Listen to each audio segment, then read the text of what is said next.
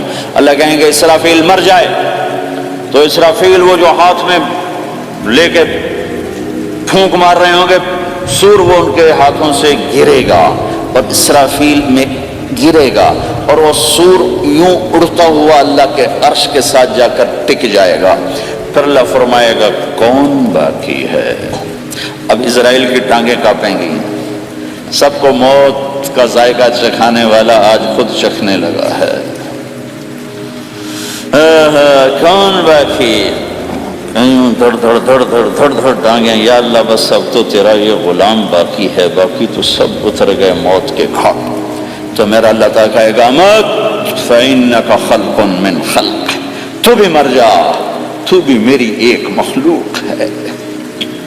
او میرے بھائیو، اس مٹ جانے والی دنیا کے پیچھے اللہ کو ناراض نہ کرو، اس کی عزت بھی دھوکہ ہے، اس کی شہرت بھی دھوکہ ہے، اس کی دولت بھی دھوکہ ہے، اس کی حکومت بھی دھوکہ ہے، اس کا عروج بھی دھوکہ ہے، اس کا زوال بھی دھوکہ ہے، اس کی عزت بھی دھوکہ ہے، اس کی ذلت بھی دھوکہ ہے، اس کا مال بھی دھوکہ ہے، اور اس کا فخر غربت بھی دھوکہ ہے، اس کی زندگی بھی دھوکہ ہے، سب نظروں کا فریب ہے۔ حضرت علی کا فرمان ہے الناس النیام اذا ما تنتبہ، لوگ سوئے ہوئے ہیں، جب موت آئے گی تو آنکھ کھل جائے گی۔ گھاٹے کا سودا کر کے نہ مرو، گھاٹے کا سودا کر کے نہ مرو، اللہ کو ناراض کر کے نہ مرو، سب چھوڑ کے جانے والی ہیں، سب چھوٹنے والا ہے، لہذا اللہ کو ساتھ لے لو، اللہ کو ساتھ لے لو، اللہ کو ساتھ لے لو۔ سب کو مارنے کے بعد میرا اللہ کہے گا من کان لی شریکا فلیات، کوئی ہے میرے سامنے تو آؤ، من کان لی شریکا فلیات، کوئی ہے میرے مقابلے میں تو آؤ، من کان لی شریکا فلیات، کوئی ہے میری ٹکر کا تو آؤ۔ 3 دفعہ، 3 دفعہ۔ پھر اللہ زمین آسمان کو ایک جھٹکا دے گا، پھر کہے گا انا الملک، میں بادشاہ ہوں۔ پھر دوسرا جھٹکا دے گا، پھر کہا انا القدوس السلام المومن، میں ہوں قدوس السلام مومن۔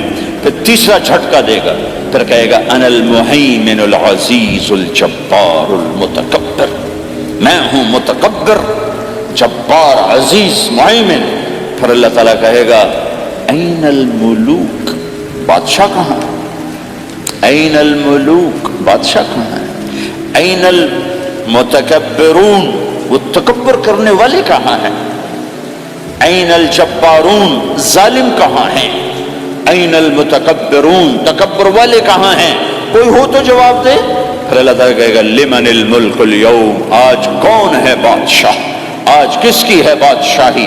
کوئی جواب دینے والا ہے ہی نہیں، تو اللہ خود کہے گا للہ الواحد القہار، آج اکیلے اللہ کی بادشاہ، آج بھی اسی کی ہے، آج بھی اسی کی ہے، پیچھے بھی اس کی تھی، آگے بھی اس کی ہے۔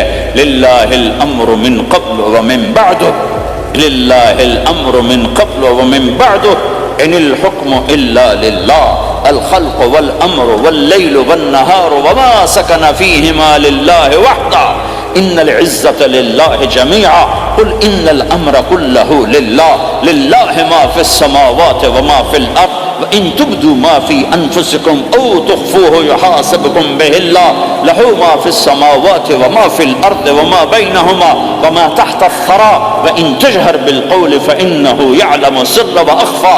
وہ کون ہے؟ اللہ۔ وہ کیسا ہے؟ لا الہ الا ہو۔ صفات کیسی ہیں؟ لہ الاسماء الحسنی۔ یہ میرے رب کا پیغام ہے پوری دنیا کے انسانوں کے لیے کہ یہ دنیا امتحان کی جگہ ہے، نہ اپنی مرضی سے آئے ہو، نہ اپنی مرضی سے مرتے ہو، نہ اپنی مرضی سے جیتے ہو، نہ اپنی مرضی سے جاتے ہو۔ لہٰذا اس 4 دن کی زندگی میں تمہیں ٹیسٹ میں ڈالا گیا ہے۔ اللہ کو راضی کرتے ہو، شیطان کو راضی کرتے ہو، اللہ کو مناتے ہو، شیطان کے پیچھے چلتے ہو، اللہ کو مناتے ہو، اپنی طبیعت اور غلام، اپنی طبیعت کے غلام بنتے ہو۔ یہ میرا اور آپ کا امتحان ہے۔ لا الہ الا اللہ میں ایگریمنٹ ہے، یا اللہ تیری مان کے چلیں۔ لا الہ الا اللہ ایگریمنٹ ہے، یا اللہ تیری مان کے چلیں۔ کیسے تیری مان کے چلیں گے؟ اگلا حصہ ہے محمد الرسول اللہ، تیرے حبیب کے طریقے پر چلیں گے۔ اللہ کو راضی کرنے کا ایک ہی راستہ ہے، عرب کے لیے، عجم کے لیے، کالے کے لیے، گورے کے لیے، سید کے لیے، قریشی کے لیے، ہاشمی کے لیے، پٹھان کے لیے، راجپوت کے لیے، گجراتی کے لیے، ملائی کے لیے، تھائی کے لیے، انڈین کے لیے، سب کے لیے ایک راستہ ہے، ایک راستہ ہے، ایک راستہ ہے، وہ ہے محمد الرسول اللہ۔ جب آپ معراج پہ گئے تو آپ نے کہا یا اللہ، آپ نے ابراہیم کو خلیل بنایا اور موسیٰ کو کلیم بنایا اور داؤد کو لوہا نرم کر کے دیا، سلیمان کو ہوا تابع کر کے دی، اور عیسیٰ علیہ السلام کے لیے مردے زندہ کیے، میرے لیے کیا ہے؟ تو اللہ تعالیٰ نے فرمایا اولیس قد آتیتک افضل من ذلک کلہ، میرے محبوب میں نے آپ کو وہ دیا ہے جو کسی کو نہیں دیا۔ وہ کیا دیا ہے کہ اللہ ذکرت الا ذکرت معی، قیامت تک تیرا میرا نام اکٹھا رہے گا، الگ نہیں ہو سکتا، ایسے رہے گا۔ لا الہ الا اللہ محمد رسول، لا الہ الا اللہ میں 12 حرف ہیں، 12، محمد رسول اللہ میں 12 حرف ہیں۔ لا الہ الا اللہ 12 حرفوں سے بنا ہے، لام اور الف، یہ اس کو گنو تو 12 بنتے ہیں، پھر میم اور ہا اور میم اور دال کو آگے تک گنو تو 12 بنتے ہیں، ادھر بھی 12 ادھر بھی 12۔ پھر حرف کی 2 قسمیں ہیں، ایک نقطے والے، ایک بغیر نقطے والے۔ نقطے والے حرف کمزور ہوتے ہیں، بغیر نقطے والے حرف طاقتور ہوتے ہیں، کہ نقطے والا حرف اپنا مطلب بنانے کے لیے نقطے کا محتاج بن جاتا ہے، اور جو بغیر نقطے والا ہوتا ہے وہ اپنا مطلب بتانے کے لیے نقطے کا محتاج نہیں ہوتا۔ جیم کمزور ہے، ہا طاقتور ہے، ہا کو اپنا مطلب بتانے کے لیے نقطے کی ضرورت نہیں، جیم کو خا کو اپنا مطلب بتانے کے لیے نقطے کی ضرورت ہے، سین طاقتور ہے، شین کمزور ہے، کہ شین کو اپنا مطلب بتانے کے لیے 3 نقطوں کی ضرورت ہے، سین کو اپنا مطلب بتانے کے لیے کسی نقطے کی ضرورت نہیں ہے، الف طاقتور ہے، با کمزور ہے، تا کمزور ہے، ہا طاقتور ہے، جیم کمزور ہے، خا کمزور ہے، دال طاقتور ہے، را طاقتور ہے، زا کمزور ہے، سین طاقتور ہے، شین کمزور ہے، صاد طاقتور ہے، ضاد کمزور ہے، تا طاقتور ہے، وا کمزور ہے۔ یہ میں آپ کو حروف کی بات بتا رہا ہوں۔ جب میرے اللہ نے اپنا کلمہ بنایا، پہلے اپنا نام منتخب کیا اللہ، تو اس میں کوئی حرف نقطے والا نہیں آیا، ٹھیک ہے؟ اللہ کوئی نقطے والا حرف ہے؟ پھر اللہ نے اپنے نبی کا نام بنایا محمد، کوئی نقطے والا حرف ہے؟ پھر نام بنایا احمد، کوئی نقطے والا حرف ہے؟ پھر جب کلمہ بنایا تو کلمہ ان حرفوں سے بنایا جس میں کوئی نقطے والا حرف نہیں ہے، لا الہ الا اللہ محمد الرسول اللہ۔ سارے خزانے اللہ کے ہاتھ میں، ساری عزتیں بلندیاں اللہ کے ہاتھ میں، جانے کا راستہ محمد الرسول اللہ، پہنچنے کا راستہ محمد الرسول اللہ، لینے کا راستہ محمد الرسول اللہ، جہنم سے بچنے کا راستہ محمد الرسول اللہ، جنت میں جانے کا راستہ محمد الرسول اللہ، دنیا کی برکتیں عزتیں سمیٹنے کا راستہ محمد الرسول اللہ، ذلتوں پستیوں سے بچنے کا راستہ محمد الرسول اللہ۔ میرے حبیب جنت کے لیے چابی ہیں، جہنم کے لیے تالا ہیں، عزت کے لیے چابی ہیں، ذلتوں کے لیے تالا ہیں، محبتوں کے لیے چابی ہیں، نفرتوں کے لیے تالا ہیں، اللہ کی رضا کے لیے وہ چابی ہیں اور اللہ کی ناراضگی کا وہ تالا ہیں۔ جو محمدی بن گیا، جو محمد مصطفیٰ صلی اللہ تعالی وسلم کی سیرت میں، ظاہر میں، باطن میں ڈل گیا، اللہ کا محبوب بن گیا، اللہ نے اپنا بنا لیا۔ ابو لہب قریشی ہاشمی سید، اور اللہ نے کہا تبت یدا ابی لہب وتب، ابو لہب برباد ہو گیا۔ بلال حبشی کا بیٹا، غلام کا بیٹا، کالے کا بیٹا، لیکن میرے نبی نے فرمایا جب میں جنت میں جاؤں گا تو میری سواری کی رسی بلال کے ہاتھ میں ہوگی، جو میرے میں ساتھ ساتھ چلے گا، میرے ساتھ ساتھ چلے گا، اور اس دن تم بلال کی شان دیکھنا، سید قریشی سب دیکھتے رہ جائیں گے، اور ایک غلام سب سے بازی لے جائے گا کہ جب سورے جنتی جنت کے دروازوں پر کٹھے ہوں گے تو ایسے جنت کے 8 گیٹ ہیں، وہ سارے بند ہوں گے، سب بند ہوں گے، تو کہیں گے اندر کیسے جائیں؟ تو کہیں گے چلو آدم علیہ السلام سے بات کرتے ہیں، آدم علیہ السلام سے عرض کریں گے جناب ابا جان، دادا جان، دروازہ تو کھلوائیں۔ وہ کہیں گے بچوں میں نے تمہیں نکالا تھا، میں ڈال نہیں سکتا، جاؤ بھائی کسی اور سے بات کر۔ اب آئیں گے نوح علیہ السلام، بابا میں نہیں کر سکتا، ابراہیم علیہ السلام، بابا میں نہیں کر سکتا، اسماعیل، اسحاق، یعقوب، یوسف، موسیٰ، یوشع، دانیال، الیاس، داؤد، یحییٰ، زکریا، سلیمان، بھائی ہمارے بس کا نہیں، بھائی ہمارے بس کا نہیں، بھائی ہمارے بس کا نہیں۔ سب سے آخر میں آئیں گے عیسیٰ علیہ السلام کے پاس۔ اگر اللہ چاہتا تو سیدھا ہمارے نبی کے پاس پہنچا دیتا، لیکن اللہ اپنے نبی کی شان دکھانا چاہتا ہے کہ میرا نبی کتنی شان والا ہے، کتنی عزت والا ہے، جس کی سنت کو تم پھینک دیتے ہو، سنت کی کوئی بات نہیں۔ 1 پاؤنڈ پھینکتے ہو کہ 1 پاؤنڈ گر گیا، کوئی بات نہیں، کہ 1 پاؤنڈ کو بھی ڈھونڈتے پھرتے ہو، سنت کوئی بات نہیں، پاؤنڈ نہیں۔ ہمارا پاکستانی 172 سے ضرب لائے گا، ہندوستانی 100 سے ضرب لگائے گا، پتہ نہیں کیا کیا کرے گا، ہیں تو اللہ تعالیٰ سب کو بھلا دے گا۔ آدم سے کہانی شروع ہوگی، چلتے چلتے چلتے عیسیٰ علیہ السلام، کہ عیسیٰ علیہ السلام ایک بات کا اضافہ کریں، کہ بابا میں نہیں کھلوا سکتا، لیکن آج میں تمہیں پتہ بتا سکتا ہوں کون کھلوائے گا، یہ کوئی نبی نہیں کہے گا۔ تو کہیں گے جی بتاؤ، کہیں گے جاؤ محمد الرسول اللہ صلی اللہ علیہ وسلم کی خدمت میں، ان کے سوا آج کوئی نہیں کھلوا سکتا۔ سارا مجمع آئے گا، یا رسول اللہ، یا حبیب اللہ، یا نبی اللہ، تھک گئے ہم، جنت کے دروازے بند ہیں، دروازہ کھلوائیں تو آپ کہیں گے انا لہو، ہاں میں ہی کھلواؤں گا، میں ہی کھلواؤں گا۔ پھر آپ نے فرمایا میں سب کے سامنے سجدہ کروں گا اللہ تعالیٰ کو، کہ اللہ تعالیٰ اپنی تعریف کا مجھے الہام کرے، میں اللہ کی تعریف کروں گا، جو ابھی مجھے بھی نہیں پتا کیا تعریف کروں گا، اس وقت اللہ تعالیٰ مجھے عطا کرے گا۔ پھر میرا اللہ کہے گا یا حبیبی یا محمد ارفع رأسک سل تعطا اشفع تشفع، اے میرے حبیب، اے میرے محبوب، سر اٹھا، سوال کر، پورا ہوگا، سفارش کر، مانی جائے گی۔ تو ہمارے نبی کہیں گے اللہ جنت کا دروازہ کھول، تو اللہ تعالیٰ فرمائیں گے اوپننگ سیریمنی تجھ سے ہوگی، تو اوپننگ کرے گا پھر کھلے گا، ایسے نہیں کھل سکتا۔ تو کہ میں تیار ہوں۔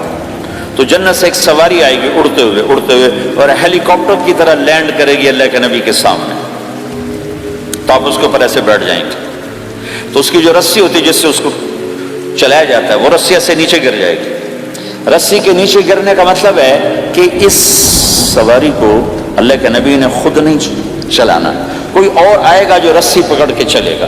اب اللہ کے نبی کی سواری کی رسی پکڑ کے چلنا یہ کوئی چھوٹا آنر تو ہے نہیں، لہذا سب یوں دیکھیں گے بھیا، چونکہ وہ خالی اس سے سب کو پتا چل جائے گا کہ کوئی آئے گا، ورنہ اللہ کے نبی کے ہاتھ میں رہتی ایسے گئی، تو لہذا سب ایسے دیکھیں کون کون کون کون آئے گا بھائی، کون آئے گا بھائی، شاید ابو بکر آئیں، یہ تو ہم طرف سے کہہ رہا ہوں، شاید عمر آئیں، عثمان آئیں، علی آئیں، نہیں بیٹے آئیں گے، حسن حسین آئیں گے، کتنے سوال اٹھ سکتے، جعفر آئیں گے، حمزہ آئیں گے، عباس آئیں گے، سب اس حیرانی میں ہوں گے، سب کی نظریں ایسے ایسے ہوں گی کہ میرے اللہ کا فرمان ہوگا بلال حبشی کو لایا جائے، یہ رسی اس کو پکڑائی جائے۔ بلال رضی اللہ تعالیٰ عنہ اللہ کے نبی کی سواری کی رسی پکڑ کر چلیں گے، اور آپ نے فرمایا میں سب سے پہلے جنت کے دروازے پر دستک دوں گا، فَأُقَعْقِعَهَا فَيُفْتَحُ لِي، میرے لیے دروازے پر دستک دوں گا تو اندر سے آواز آئے گی، کون؟ میں کہوں گا محمد الرسول اللہ، وہ کہیں گے یا رسول اللہ حکم تھا آپ کے بغیر دروازہ نہ کھلے، میں کھولوں، میرے لیے کھلے گا، میں اندر جاؤں گا۔ تو آپ نے فرمایا میرے ساتھ میری امت کے غریب لوگ پہلے میرے ساتھ جنت میں داخل ہوں، میری امت کے غریب لوگ پہلے میرے ساتھ جنت میں داخل ہوں۔ پھر آپ نے ایک عجیب بات فرمائی کہ میں دیکھوں گا کچھ عورتیں مجھ سے آگے نکل جائیں گی، کچھ عورتیں مجھ سے آگے نکل جائیں گی، تو میں ان کو حیران ہو کر پوچھوں گا تم کون ہو جو اپنے نبی سے آگے جا رہی ہو؟ وہ کہیں گے یا رسول اللہ ہم وہ ہیں جو جوانی میں بیوہ ہو گئے اور اپنے بچوں کی خاطر دوسری شادی نہ کی، ان کی تربیت کے لیے دوسری شادی نہ کی، اور اپنے جذبات کو سینے میں دبا کے سو گئیں، ہم وہ ہیں۔ تو اللہ کے نبی نے فرمایا وہ مجھ سے بھی آگے گزر کے جائیں گی۔ ہمارے معاشرے میں کوئی بچی بیوہ ہو جائے، طلاق ہو جائے تو وہ ایک بوجھ بن جاتی، بوجھ بن جاتی۔ میرے نبی نے فرمایا تمہیں وہ صدقہ بتاؤں جس سے بڑھ کر کوئی صدقہ ہی نہیں ہے؟ کیا آپ نے فرمایا کہ میں تمہیں وہ صدقہ بتاؤں جس سے بڑھ کے کوئی صدقہ نہیں ہے؟ تو انہوں نے کہا جی وہ کیا؟ قال الابنۃ المردودہ، جس کی بیٹی کو طلاق ہو گئی یا جوانی میں بیوہ ہو گئی اور لوٹ کے ماں باپ کے پاس آ گئی، اس پہ خرچ کرنا سب سے بڑا صدقہ ہے۔ چونکہ ماں باپ بھی تنگ پڑ جاتے ہیں اور بھائی تو پہلے ہی کہتے ہیں کہاں مصیبت سر پہ آ پڑی ہے، تو میرے نبی نے اس کو کور کرنے کے لیے، کیونکہ زندگی تو حادثات کا نام ہے، ہوتے رہتے ہیں، تو میرے نبی نے فرمایا سب سے اعلیٰ درجے کا صدقہ ہے اس بچی پہ خرچ کرنا جو طلاق ہو کے گھر واپس آ جائے یا بیوہ ہو کے گھر واپس آ جائے، اس پہ خرچ کرنا سب سے اعلیٰ درجے کا خرچ ہے۔ تو ان کی یہ قربانی کہ وہ اللہ کے نبی نے فرمایا مجھ سے بھی آگے جا رہی ہوں۔ آپ نے فرمایا جنت کی چابی میرے ہاتھ میں ہے، اللہ کا جھنڈا میرے ہاتھ میں ہے، کوئی نبی جنت میں جا نہیں سکتا جب تک میرا قدم نہ پڑ جائے، اور کوئی امت جنت میں جا نہیں سکتی جب تک میری امت نہ چلی جائے۔ تو بھائیو اللہ کے خزانوں تک پہنچنے کا راستہ ہے محمد الرسول اللہ، اور چونکہ قیامت تک آپ نے نمونہ بندہ تھا تو اللہ نے اپنے نبی کی زندگی کی ہر شے محفوظ کر دی، کوئی چیز چھپی نہیں ہے۔ آپ کے جسم مبارک سے نکلا ہوا ہر عمل 1435واں سال شروع ہو چکا ہے، محفوظ ہے، مکتوب ہے، موجود ہے۔ کسی نبی کا حلیہ ایسے موجود نہیں جیسے ہمارے نبی کا حلیہ موجود ہے۔ آپ چلتے کیسے تھے؟ یمشی تکفین، آپ چلتے تھے کہ جیسے کوئی آدمی اوپر سے نیچے آ رہا ہو، تو تھوڑا سا آگے جھک کے چلتا ہے، اور آپ چلتے تھے کہ آپ کے پاؤں کا چلنے کا فاصلہ، قدم سے قدم فاصلہ چھوٹا ہوتا تھا اور چال میں تیزی ہوتی تھی، چال میں تیزی، فاصلہ تھوڑا، اس طرح آپ چلتے تھے۔ آپ کے دیکھنے کا انداز کیا تھا؟ یہ جل نظرہ الملاحظہ، یوں دیکھتے تھے، یوں دیکھتے، شرم کی وجہ سے نظر نہیں اٹھاتے تھے مردوں میں بیٹھ کر، کبھی کبھی یوں آنکھ اٹھاتے تھے تو پھر کسی میں جرت نہیں ہوتی تھی کہ آپ کی آنکھوں میں آنکھیں ڈال کے دیکھ سکے، پھر سارے یوں ہو جاتے تھے، صرف 2 آدمی آپ کو دیکھ سکتے تھے اس وقت جب آپ کی نظر اوپر ہوتی تھی، تو 2 آدمی آپ کو دیکھ سکتے تھے، ایک ابو بکر اور ایک عمر، بس۔ آپ مسجد میں داخل ہوئے، آپ کے ادھر ابو بکر تھے، ادھر عمر تھے، سامنے مجمع تھا، آپ نے یوں ابو بکر کو پکڑا، یوں عمر کو پکڑا، یوں ان کے دونوں کے ہاتھ پکڑ کر، مجھے دیکھ رہے ہو؟ ہاکذا نحشر یوم القیامہ، قیامت کے دن ہم تینوں یوں اٹھائے جائیں گے کہ میرے دائیں طرف ابو بکر ہوگا اور میرے بائیں طرف عمر ہوگا، اور ہم تینوں یوں اپنی قبروں سے نکلیں گے۔ زندگی کی ہر شے کیوں باقی ہے؟ یہ تو میں ادائیں چھوڑوں، میرے نبی کی 9 بکریاں تھیں، 1 بکرا تھا، نبی ان کے نام اگر نہ ہوں تو کوئی ہماری شریعت میں فرق پڑتا ہے؟ لیکن میرے نبی کی بکریوں کے نام بھی ہم تک پہنچے۔ ایک کا نام تھا عجوہ، ایک کا نام تھا سقیہ، ایک کا نام تھا برکہ، ایک کا نام تھا ورثہ، ایک کا نام تھا زمزم، ایک کا نام تھا اطلال، ایک کا نام تھا اطراف، ایک کا نام تھا قمرا، غیفا، یہ میرے نبی کی بکریوں کے نام ہیں۔ اور بکرا تھا، اس کا نام تھا یم، عجوہ، سقیہ، زمزم، برکہ، ورثہ، اطلال، اطراف، غیثا، قمرا۔ اور اس میں آپ کی بکری قمرا آپ کی زندگی میں مر گئی تھی، اتنی ڈیٹیل بھی موجود ہے۔ آپ کے 2 گدھے تھے، ایک کا نام تھا عفیر، ایک کا نام تھا یعفور۔ جس دن آپ کا انتقال ہوا، یعفور پورے مدینے کی گلیوں میں روتا پھر رہا تھا، وہ چیختا پھر رہا تھا، یہاں تک کہ کنویں میں چھلانگ لگائی اور مر گیا۔ آپ کی 4 اونٹنیاں تھیں، عصبہ، شہبہ، جدعا، قصوا۔ اس میں جو آپ کی اونٹنی عصبہ تھی، ادھر آپ کا انتقال ہوا اور ادھر اس نے بیٹھے بیٹھے رونا شروع کر دیا، اور چارہ بھی چھوڑ دیا، پانی بھی چھوڑ دیا، اور بیٹھے بیٹھے بھوکی پیاسی مر گئی، چارہ نہیں کھایا، پانی نہیں پیا۔ آپ کے 2 خچر تھے، ایک کا نام تھا دلدل، ایک کا نام تھا فضہ۔ آپ کے 2 اونٹ تھے، ایک کا نام تھا عسکر، ایک کا نام تھا ثعلب۔ گھوڑے آپ نے بہت رکھے، آئے گئے، ورت، یعصوب، یعقوب، مرتجل،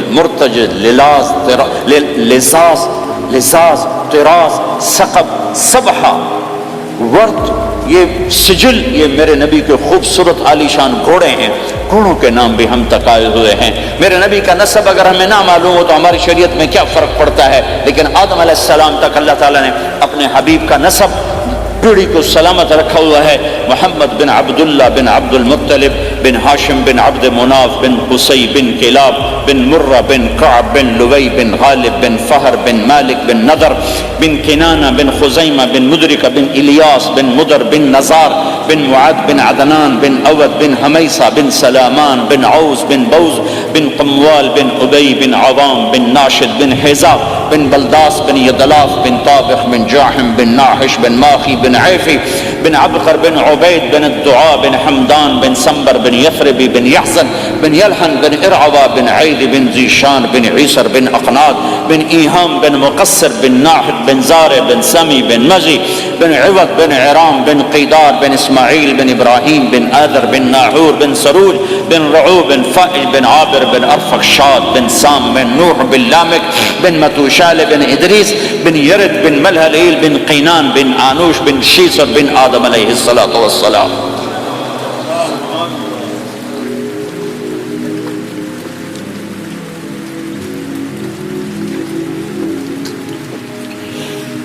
اللہ کا اعلان ہے، جہاں رہو اللہ کے نبی کے طریقوں کو پکڑ کے رہو۔ اللہ تعالیٰ تک پہنچنے کا بس ایک ہی راستہ ہے، ایک ہی راستہ ہے، ایک ہی راستہ ہے، وہ ہے جناب رسول اللہ صلی اللہ تعالی علیہ وسلم کی مبارک زندگی۔ نقل مار لو، نقل مارنے سے پاس ہو نہیں جاتے لوگ۔ ہمارے انڈیا پاکستان میں خوب نقل چلتی ہے، وہ نقل لگاتے ہیں، پاس ہو جاتے ہیں۔ میں بھی ذمہ داروں کی اولاد، پڑھنے کا شوق نہیں تھا، ہمیشہ نقل مار کے ہی پاس ہوئے، کیونکہ پڑھنے کا شوق ہی نہیں تھا۔ ماں باپ نے ڈنڈا چڑھا دے کہ ڈاکٹر بنانا ہے، ڈاکٹر بنانا ہے، ڈاکٹر بنانا. مجھے کبھی زندگی بھر شوق نہیں ہوا کہ میں نے ڈاکٹر بننا. بھائیو اپنے نبی کی نقل اتار، اللہ پاس کر دے. اس نے ایک چنا ہے جس کو حبیب بنایا ہے. 10,000 سال کا پروسیس ہوا اور اس میں سے محمد مصطفیٰ صلی اللہ علیہ وسلم کی ہستی کو وجود ملا. آپ کو آنے میں اتنا زمانہ چاہیے تھا کہ اعلیٰ سے اعلیٰ چیز کے بننے میں دیر لگتی ہے، تو کائنات 10,000 سال گھومی اور تب جا کر میرے حبیب مصطفیٰ صلی اللہ تعالی علیہ وسلم کو اللہ تعالیٰ نے وجود بخشا. سب سے عالی نسب، سب سے عالی خاندان، سب سے عالی صفات. اب اللہ کے خزانوں سے لینے کا راستہ پاؤنڈ نہیں، ڈالر نہیں ہے، تجارت نہیں ہے. اللہ سے لینے کا راستہ میرے نبی کا طریقہ ہے. تجارت میں ہو، زراعت میں ہو، جاب میں ہو، کھیتی باڑی میں ہو، میرے نبی کا طریقہ ایک مسجد کا ہے، نماز. 5 وقت کی نماز یہ میرے نبی کی آنکھوں کی ٹھنڈک ہے. 5 وقت کی نماز اس امت کی شان پہچان ہے. اور اللہ تعالیٰ نے پہلی امتوں پر اتنی بڑی مشقت ڈالی کہ ان کی نماز مسجد کے علاوہ کہیں نہیں ہوتی تھی، مسجد میں ہی ہوتی تھی. ہمارے لیے کتنی آسانی کر دی. جاب میں ہے، مصلی بچھا، نماز پڑھو. چلو مصلی بھی کوئی نہیں، زمین دیکھ، اس پر کوئی گندگی تو کوئی نہیں ہے، بس زمین بھی تیرے لیے پاک ہے، چل نماز پڑھ. اور آسانی کر دی. پانی کوئی نہیں ہے، کوئی بات نہیں، مٹی میں ہاتھ مار، منہ پہ مل، پھر ایک ہاتھ مار، یوں کر، چل نماز پڑھ، میں تیری قبول کروں گا. یہ کسی امت کے ساتھ یہ نہیں ہوا. انہیں وضو ہی کرنا تھا چاہے پانی 50 میل پر موجود ہو. اور ہمارے لیے پانی کوئی نہیں ہے، چلو تیمم، مٹی میں ہاتھ ہمارا یوں کیا، پھر ہاتھ ہمارا ایک یوں کیا، ایک یوں کیا، چل بھائی اللہ اکبر، قبول. عمار بن یاسر رضی اللہ تعالیٰ عنہ سفر میں تھے، ان کو نہانے کی ضرورت ہو گئی، نائٹ فال ہو گیا. تو انہوں نے سوچا کہ ویسے تو آدمی کو وضو کی ضرورت ہوتی ہے تو خالی منہ پہ ہاتھ مارا اور یوں کونیوں تک، لیکن مجھے تو غسل کی ضرورت ہے، تو خالی اس سے تو کافی نہیں ہوگا. تو انہوں نے کپڑے اتارے، اکیلے تھے، ریت کے اوپر کبھی یوں لیٹے، کبھی یوں لیٹے، کبھی یوں لیٹے، 3-4 دفعہ یوں یوں اور یوں رول ہوتے ہوتے پھر انہوں نے نماز پڑھی. آئے اللہ کے نبی کے بارگاہ میں، یا رسول اللہ مجھے رات کو نہانے کی ضرورت پڑ گئی. تو میں نے کہا وضو کے لیے تو خالی یہ 2 دفعہ کرنا کافی ہے، تو یہ تو نہانا تھا، تو میں تو ریت میں خوب رول ہوتا رہا.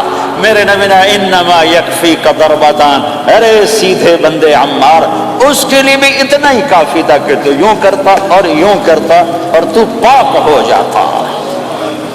اللہ نے اس نبی کے طفیل، اس محبوب مصطفیٰ صلی اللہ علیہ وسلم کے طفیل، اللہ نے کیا کیا سہولتیں اور آسانیاں ہمیں عطا فرمائیں. پھر نماز 4 کی 2 رکعت کرتی. تم مسافر ہو 2 پڑھو. روزے میں، سفر میں روزہ معاف کر دیا، بعد میں رکھ لینا، بعد میں رکھ لینا. قضا کرنے کو حکم، بالکل چھوڑنے کا نہیں. اور کہا کہ بھائی مریض ہو چھوڑ دو، مسافر ہو چھوڑ دو، اور نماز 2 رکعت کر دو، سنتیں چھوڑ دو. ابن عمر رضی اللہ تعالیٰ عنہ بیٹھے تھے تو انہوں نے 2 رکعت پڑھ کے بیٹھ گئے.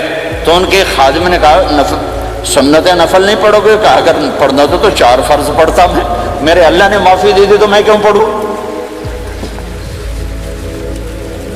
میرے نبی نے سفر میں سنتیں نہیں پڑھی کبھی، اپنی امت کو سہولت دینے. فجر کی سنتیں 2 پڑھتے تھے، اس کے علاوہ سنتیں نہیں پڑھی تاکہ میری امت کو سہولت ہو، آسانی ہو. ایک دفعہ بارش ہو رہی تھی اور کوئی جگہ نہیں تھی نماز پڑھنے کے لیے، تو آپ نے اپنی اونٹنی کو آگے کیا اور اس پر بیٹھ گئے. بیٹھے ہی تھے، پیچھے صحابہ نے اونٹنیوں پر ہی صفیں بنائی اور یہ نماز اونٹنی پہ بیٹھ کر ادا کی گئی. بارش کے اندر نماز اونٹنی کے اوپر نماز بھی ہو گئی، رکوع بھی ہو گیا، سجدہ بھی ہو گیا، سلام بھی ہو گیا. پہلی امتوں کے لیے نہیں تھا، سجدہ ہی کرنا پڑے گا. یہ اللہ کے محبوب مصطفیٰ صلی اللہ تعالی علیہ وسلم کی طفیل، میرے اللہ نے ہم پہ فضل و احسان کیا. تو میرے نبی کی زندگی میں عبادات میں نماز سب سے اعلیٰ نظر آتی ہے، سب سے نمایاں نظر آتی ہے. اور پھر بازار میں، گھر میں، دفتر میں، ماحول میں میرے نبی کے اخلاق، یہ زندگی کا دوسرا روشن پہلو ہے. میرے نبی کی ساری زندگی 2 لفظوں میں آتی ہے، عبادت اخلاق، عبادت اخلاق. یا تو اور لفظ حقوق اللہ حقوق العباد، حقوق اللہ حقوق العباد. حقوق اللہ میں نماز سب سے اعلیٰ، اور حقوق العباد میں لوگوں کی برداشت کرنا، لوگوں سے درگزر کرنا، معاف کرنا، جھوٹ سے بچنا، دھوکے سے بچنا۔ میرے نبی سے پوچھا گیا یا رسول اللہ مسلمان کنجوس ہو سکتا ہے؟ ہم نے کہا ہو سکتا ہے۔ یا رسول اللہ مسلمان کمزور ہو سکتا ہے، بزدل ہو سکتا ہے، ڈرپوک ہو سکتا ہے؟ ہم نے کہا ہو سکتا ہے۔ یا رسول اللہ مسلمان جھوٹ بول سکتا ہے؟ ہم نے کہا نہیں، جھوٹ نہیں بول سکتا، جھوٹ نہیں بول سکتا۔ ہے میرے نبی نے فرمایا میرا امتی ہر گناہ کر سکتا ہے پر ایک جھوٹ نہیں بولے گا، ایک دھوکہ نہیں دے گا۔ لیکن پوری دنیا میں سب سے زیادہ جھوٹ بولنے والا اور دھوکہ دینے والا وہ اس امت کا فرد بن چکا ہے۔ سب سے زیادہ دھوکہ دینے والے ہم بن گئے، سب سے زیادہ جھوٹ بولنے والے ہم بن گئے۔ اور میرے نبی نے فرمایا تھا کہ مسلمان جھوٹ نہیں بولتا، دھوکہ نہیں دیتا، ہر گناہ کر سکتا ہے، جھوٹ نہیں بولے گا، دھوکہ نہیں دے گا۔ یہ میرے نبی کی زندگی کا دوسرا پہلو ہے کہ سچائی پہ جمو۔ چند پیسے بچانے کے لیے جھوٹ بولنا، ٹیکس بچانے کے لیے جھوٹ بولنا، کتنے پاؤنڈ بچا لو؟ ادھر تمہارے سامنے سچ روشن کھڑا ہوا ہے۔ میرے نبی نے کہا الصدق ینجی والکذب یہلک۔ ادھر جھوٹ کھڑا ہے، ادھر جھوٹ کے ساتھ 4 پاؤنڈ بچیں گے، ادھر سچ کے ساتھ اللہ ملے گا، لے لو جو لینا ہے لے لو۔ ہاں، الا لعنت اللہ علی الکاذبین، جھوٹوں پہ اللہ کی لعنت۔ اس لعنت کے ساتھ 400 پاؤنڈ بچا لیے، 4000 بچا لیے، 4 ملین بچا لیے، 4 بلین بچا لیے، 4 ٹریلین بچا لیے، ساری دنیا کو بچا لیا، اور اوپر اللہ کی لعنت پڑی تو اللہ کی قسم گھاٹے کا سودا ہے۔ اور سچے ہو گئے، سچ بولا، یہ میں 100 پاؤنڈ کماتا ہوں، لے لو جو لینا ہے اس میں سے، یہ میں 1000 پاؤنڈ کماتا ہوں، لے لو جو لینا ہے، یہ میں 50,000 پاؤنڈ کماتا ہوں، لے لو جو لینا ہے۔ کہ مسلمان کی زبان سے جھوٹ نہیں نکلتا، سچ ہی بولتا ہے۔ آپ تشریف لے جا رہے ہیں، ایک آواز ہے یا رسول اللہ، آپ نے یوں دیکھا کوئی نظر نہیں آیا، پھر آواز ہے یا رسول اللہ، تو آپ نے دیکھا کہ ہرنی ڈیر چھوٹی وہ کھڑی ہوئی رسی میں بندھی، تو آپ نے کہا کیا ہوا؟ کہا جی آپ کا صحابی مجھے پکڑ کے لایا ہے، میرے چھوٹے چھوٹے بچے بھوک سے رو رہے ہوں گے، آپ مجھے چھوڑ دیں، میں بچوں کو دودھ پلا کے واپس آ جاتا، مجھے پتا ہے میرے اللہ کی تقدیر میرے بارے میں کیا ہے۔ تو آپ نے کہا اگر تو واپس نہ آئی تو پھر؟ تو اس نے کہا مجھے اللہ جہنم میں ڈالتا۔ آپ نے اس کی رسی کھول دی، خود وہیں بیٹھ گئے۔ اس نے دوڑ لگائی اور پہاڑوں میں گم ہو گئی۔ تھوڑی دیر کے بعد وہ دوڑتی ہوئی آئی اور آ کے سر یا رسول اللہ میں حاضر ہو گیا۔ تو آپ نے اس کو باندھ کے وہیں آپ بیٹھ گئے نہیں۔ دیر کے بعد وہ صحابی آئے جنہوں نے اس کو شکار کیا تھا، پکڑا تھا، تو کہنے لگے، ان کا یا رسول اللہ آپ یہاں کیسے؟ کہ میں ایک درخواست لے کر آیا ہوں۔ کیا؟ کہ یہ ہرنی مجھے ہدیہ کر دو۔ کہ یا رسول اللہ سب کچھ آپ کا ہے، کہ بس یہ ہدیہ کر دو۔ یا رسول اللہ حاضر۔ تو آپ نے اس کو لے کر رسی اس کی گردن سے نکالی کہ جا بچی اپنے بچوں کے پاس جا کے خوشی منا۔ سچ نجات دیتا ہے اور جھوٹ ہلاک کرتا ہے۔ ایک ہرنی جان کی بازی کھیل گئی سچ بولنے کے لیے، تم چند پاؤنڈوں پہ جھوٹ بولتے ہو، ایمان کو برباد کر کے رکھ دیتے ہو۔ مسلمان جھوٹ نہیں بولتا، مسلمان دھوکہ نہیں دیتا، مسلمان کی زبان سے سخت بول نہیں نکلتا، کسی کو بے عزت نہیں کرتا، کسی کو کی بے اکرامی نہیں کرتا، کسی کا دل نہیں توڑتا، کسی کو ذلیل نہیں کرتا، خود سہتا ہے، اوروں کو خوشیاں دیتا ہے، خود دکھ سہتا ہے، اوروں کو راحت دیتا ہے، خود تکلیف سہتا ہے۔ یہ میرے نبی کے اخلاق ہیں، یہ میرے نبی کی زندگی ہے، اور یہ اسلام کا سب سے بڑا چیپٹر ہے اور سب سے مشکل چیپٹر ہے۔ جب میرے نبی نے لمبی نمازیں پڑھی تو اللہ نے روک دیا کہ میرے حبیب ما انزلنا علیک القرآن لتشقى، اتنی لمبی نماز نہ پڑھ کے تو تھک جائے۔ میرے نبی نے تبلیغ میں زور دکھایا تو اللہ نے روک دیا فلتذهب نفسك علیہم حسرات، میرے نبی اتنا غم نہ کر کے آپ خود ہی آہیں بھرتے بھرتے آپ مر جائیں۔ میرے نبی نے مال سارا خرچ کیا، اللہ نے اس سے بھی روک دیا ولا تبسطها كل البسط فتقعد ملوما محسورا، اتنا خرچ نہ کریں کہ آپ خود پھر دکھی ہو کے بیٹھ جائیں۔ خرچ کرنا بہت بڑا عمل، تبلیغ سب سے سارے عملوں کا سردار عمل، تبلیغ سے بڑا کوئی کام ہوتا تو اللہ نبیوں کو دیتے، اگر تبلیغ سے بڑھ کر کوئی کام ہوتا تو اللہ نبیوں کو دیتا، گشت سے بڑھ کر کوئی محنت ہوتی تو اللہ نبیوں کو دیتا۔ 950 سال نوح علیہ السلام گشتی کر رہے ہیں، اور اللہ کی مان لو، اللہ کی مان لو، اتنا عظیم عمل کا میرے نبی درمیانہ نماز سب سے بڑی عبادت، میرے نبی درمیانہ کام، لیکن جب میرے نبی نے اخلاق اچھے کیے، دشمن کو معاف کرنا، تو ایک آدمی آپ سوئے ہوئے تھے، آپ کی تلوار لٹکی تھی، ایک آدمی آیا، اس نے آپ کی تلوار اتاری اور یوں ہماری پسلی میں، آپ اٹھ کے بیٹھ گئے، اب وہ قتل کے ارادے کے لیے آ چکا ہے اور تلوار یہاں ہے، کہتا من یمنعک منی، اب بول تمہیں کون بچائے گا؟ تو آپ نے مسکراتے ہوئے کہا اللہ، تو اس کے ہاتھ سے تلوار گر پڑی، تو آپ نے اٹھا لی، آپ نے یوں سیدھی کی، اب تو بچا، تجھے کون بچائے گا؟ وہ کہنے لگا مجھے تو ہی بچائے گا، وہ تو اللہ کو جانتا نہیں تھا، کہا بابا مجھے تو ہی بچائے گا، تو آپ کہتے ہیں اس کا سر اڑا دو، یہ نبی کو قتل کرنے آیا ہے۔ میرے نبی نے فرمایا کلمہ پڑھتے ہو؟ کہا نہیں پڑھتا، کہا جاؤ معاف کیا، یہ میرے نبی کے اخلاق ہیں۔ 20 سال جنہوں نے قتل کے منصوبے بنائے، مکہ والے، جب آپ مکہ میں فاتحانہ داخل ہوئے، ابو سفیان سب سے زیادہ آپ کو دکھ پہنچانے والوں میں پیش، تو آپ نے ابو سفیان کو عزت دی، جو ابو سفیان کے گھر میں داخل ہوگا اس کو کچھ نہیں کہا جائے گا۔ آپ تو ابو سفیان کو بلا کر سولی پہ لٹکاتے، اور آپ کہہ رہے ہیں جو ابو سفیان کے گھر میں جائے گا اسے کچھ نہیں کہا جائے گا، جو بیت اللہ میں ہوگا اسے کچھ نہیں کہا جائے گا۔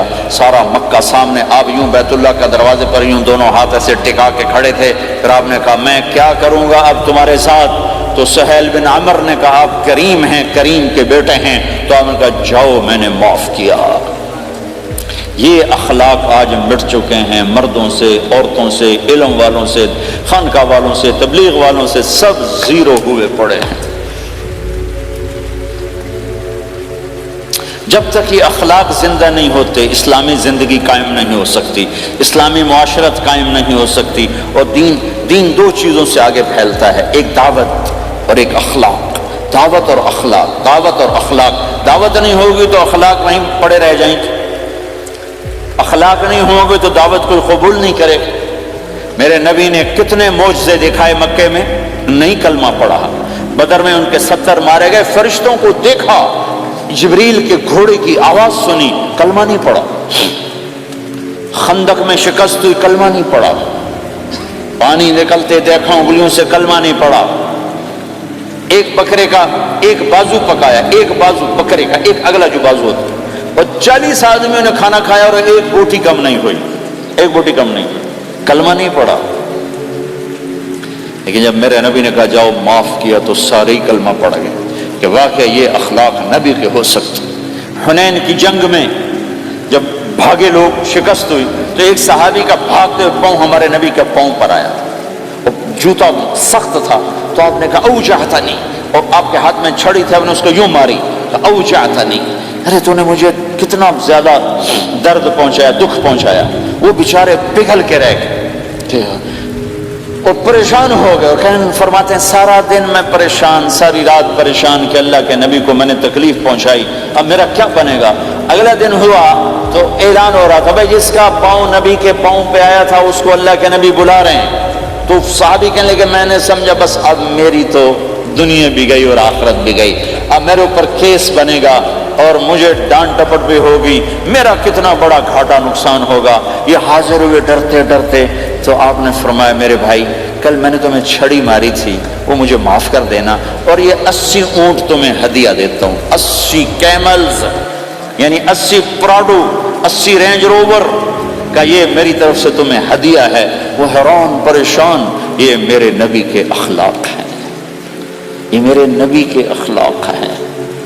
کانٹے بچھانے والی نے 4 دن آنا چھوڑ دیا، بیمار ہو گئی تھی، تو آپ نے کیا بات ہے وہ ہمارے راستے میں اب کانٹے کوئی نہیں ہے؟ کہا جی وہ بیمار پڑی ہے جو کانٹے بچھاتے تھے، تو آپ اس کے گھر چلے گئے، ماں جی خیریت تو ہے، آپ ٹھیک تو ہیں؟ کہا بیٹا مجھے کلمہ پڑھا دے، بس تیرے اخلاق نے مجھے فتح کر لیا ہے۔ میرے بھائیوں یہ چیپٹر بھول چکے ہیں، بھول چکے ہیں، بھول چکے ہیں۔ جب تک یہ چیپٹر زندہ نہیں ہوگا، زندگی اسلامی نہیں بنے گی، معاشرہ اسلامی نہیں بنے گا، اور آگے قوموں کے لیے اسلام کا دروازہ نہیں کھلے گا۔ ہمیں معاف کرنا آتا ہو، ہمیں گالی دینے والے کو دعا دینا آتا ہو، غیبت کرنے والے کی تعریف آتی ہو، اور غیبت کرنے سے، غیبت سننے سے اپنے آپ کو ایسے بچاؤ جیسے زہر سے بچاؤ، جیسے آگ سے بچاتے ہو۔ ایک دوسرے کو نفرت کا بول نہ بولو، ورنہ ساری زندگی تباہ و برباد ہو جائے گی۔ میرے رب کی قسم، میرے نبی نے کہا ایک زبان کا بول انسان بولتا ہے وہ جہنم کی گہرائیوں میں گر جاتا ہے، اور ایک زبان کا بول انسان بولتا ہے وہ جنت کے درجات پر چڑھ جاتا ہے۔ یہ زبان بہت طاقتور چیز ہے، میں ہر بیان میں اس کو دہرا رہا ہوں کہ جتنا یہ عمل ختم ہو چکا ہے اتنا کوئی عمل بھی نہیں ختم ہوا ہے۔ میرے نبی نے فرمایا معاذ تمہیں سارے دین کا خلاصہ بتاؤں؟ معاذ الا انبئک بملاک ھذا کلہ، میں تمہیں پورے دین کا خلاصہ بتاؤں؟ کون معاذ جس کے ہاتھ میں علماء کا جھنڈا ہوگا؟ کون معاذ؟ میں ابھی مئی میں ان کے اردن اجتماع میں گیا، آگے ان کے اربد میں گئے، آگے وہاں ان کا مقبرہ ہے 18 کلومیٹر، میں گیا کمرے میں داخل ہوا تو سارا کمرہ خوشبو سے مہک رہا تھا، اور مجھے ایک شخص نے بتایا یہ خوشبو 24 گھنٹے یہاں آتی رہتی ہے۔ جن کو 18 ہجری میں انتقال ہوا، 1417 سال ہو گئے مرے ہوئے، اور قبر سے خوشبو آ رہی۔ اس آدمی کو سمجھایا کیسے اور بتایا کیا؟ معاذ تمہیں سارے دین کا خلاصہ بتاؤں؟ کہا جی بتائیں۔ تو آپ نے یوں کیا، اپنی زبان نکالی اور اس کو پکڑا انگلی سے، کہا کف ھذا، معاذ اس زبان پہ قابو پا جا، یہ پورا دین ہے۔ یہ زبان آج کھل گئی ہے۔ حضرت لقمان علیہ السلام کا فرمان ہے، بیٹا میں چپ رہنے پہ کبھی نہیں پچھتایا، میں ہمیشہ اپنے بول پہ پچھتایا۔ اور معاذ نے کہا یا رسول اللہ زبان کے بول پہ پکڑ ہوگی؟ کہ تیرا بھلا ہو جائے معاذ، سب سے زیادہ جہنم میں دھکا دینے والی زبان ہوگی۔ اور ایک صحابی ہیں ابو دجانہ۔ کون ابو دجانہ؟ السابقون الاولون من المہاجرین والانصار، اس میں پہلی صف کے صحابہ۔ کون ابو دجانہ؟ جب آپ حج پر گئے تو اپنی جگہ مدینے کا امیر ابو دجانہ کو بنایا۔ ابو دجانہ حج میں شریک نہیں ہوئے، کہ آپ نے اپنی جگہ ان کو اپنا نائب بنا کے وہاں کھڑا فرمایا ابو دجانہ میری جگہ پر مدینے کا امیر ہے، یہ وہ ابو دجانہ ہیں۔ کون ابو دجانہ؟ جو جنگ بدر سے لے کر آخری حج تک ہر سفر میں شریک ہیں،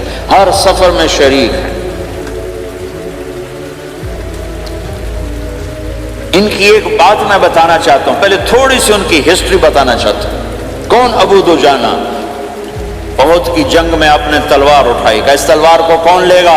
کئی صحابہ کھڑے ہو گئے۔ آپ نے کہا اس تلوار کا حق کون ادا کرے گا؟ سارے بیٹھ گئے، 3 آدمی کھڑے رہے، ایک زبیر بن عوام، ایک عمر بن خطاب، ایک ابو دجانہ۔ ان کا نام ہے سماق بن خرشنہ، سماق بن خرشنہ ان کا نام، ابو دجانہ سے مشہور ہے۔ تو آپ نے تلوار نہ عمر کو دی، نہ زبیر کو دی، ابو دجانہ کو دے دی۔ تو عمر رضی اللہ عنہ نے تو محسوس نہیں کیا، حضرت زبیر نے محسوس کیا کہ اس کو کیوں دی، مجھے کیوں نہیں دی؟ میں مہاجرین میں سے ہوں، میں پھوپھی کا بیٹا ہوں، میں اس سے دلیری میں کم نہیں ہوں، بلکہ حضرت زبیر کی دلیری کی تو دھاک تھی، جدھر سلوار چلتی تھی کاٹتی چلی جاتی تھی، کہنے کہ میں دیکھوں گا یہ کیا کرتا ہے۔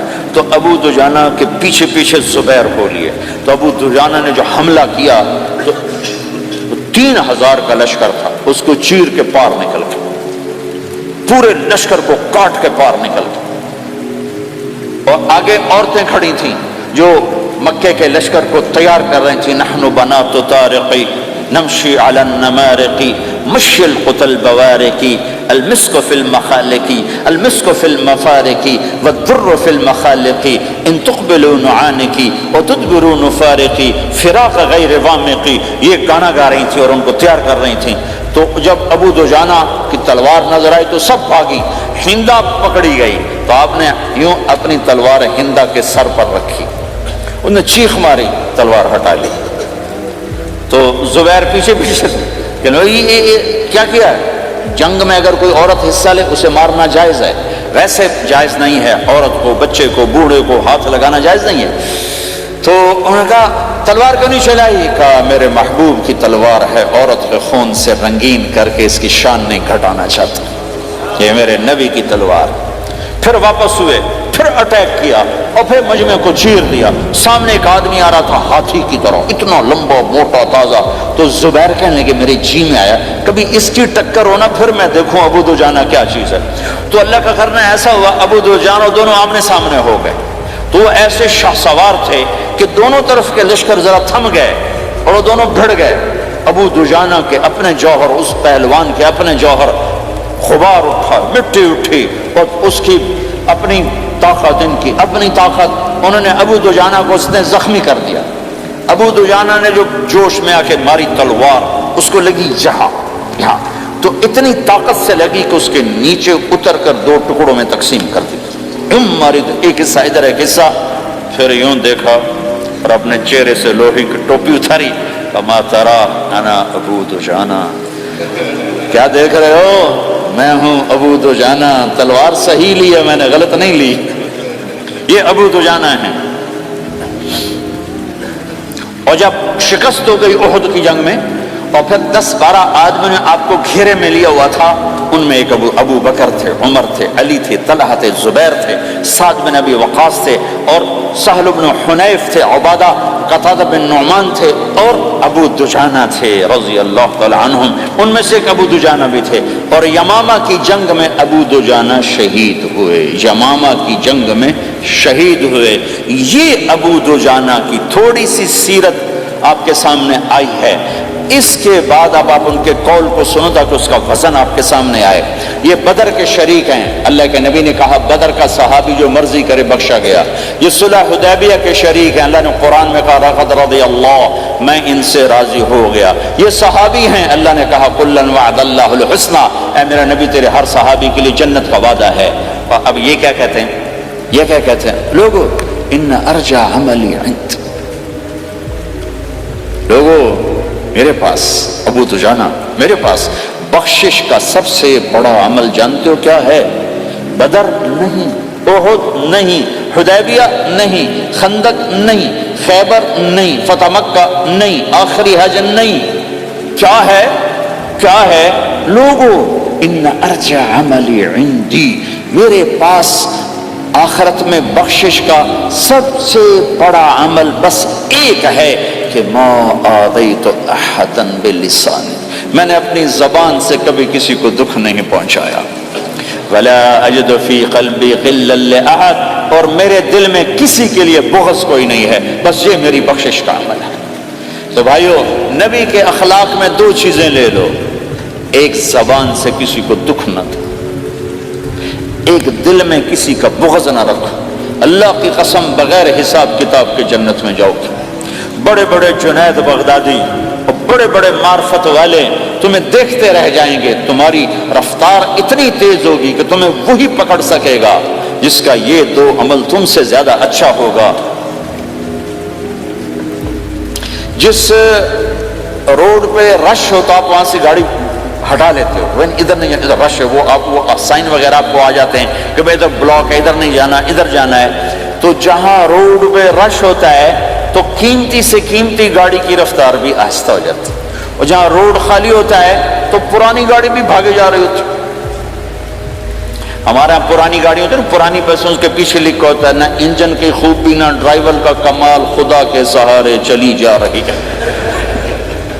اور جس کے پاس ایسی گاڑی ہو، نہ انجن کی خوبی نہ ڈرائیور کا کمال، تو اگر اس کو روڈ خالی مل جائے تو وہ تو مرسیڈیز والے سے پہلے پہنچے گا، رینج روور والے سے پہلے پہنچے گا، بینٹلی والے سے پہلے پہنچے گا، روز رائز والے سے پہلے پہنچے گا، جو وہ تو پھنسی کھڑی ہے، اس کا روڈ ہی خالی ہے۔